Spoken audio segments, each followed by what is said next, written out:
I will now be happy to receive any questions or comments that you might have on what I have covered tonight about the Synod of Dordt.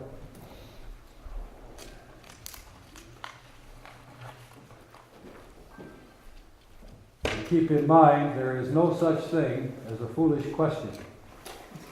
Yes?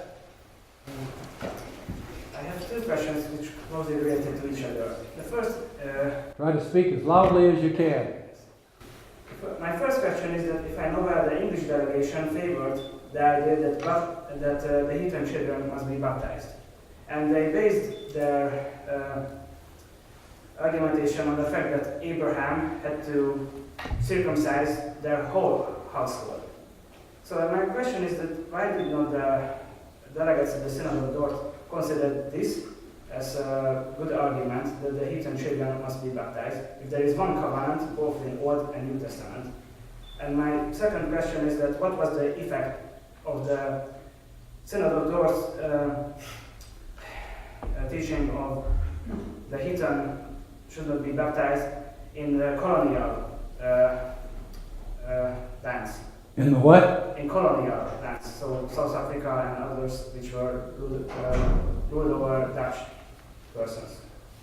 I am afraid I did not catch your second question, and that's because I'm not understanding you. So there were colonial areas. I don't get that word. Colonies? Colonies. Colonies? Yeah, colonies. So what was the effect in the colonies of this decision?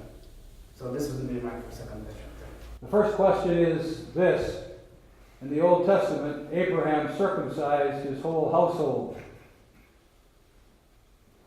But we do not have to conclude that any in the household were unbelievers.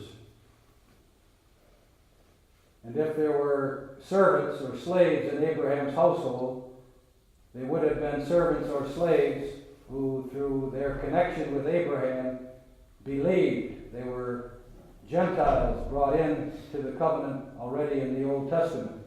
And therefore their children had a right to be circumcised with them and ought to have been circumcised. But in the case that was treated at Dordt, the parents were obviously and undeniably unbelievers. They were still pagans, worshiping other gods, and that made it impossible to baptize their children. Now, with regard to the colonies,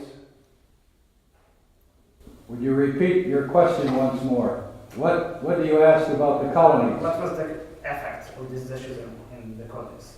What was the effect of the Synod of Dordt's decision not to baptize the children of pagans upon the colonies?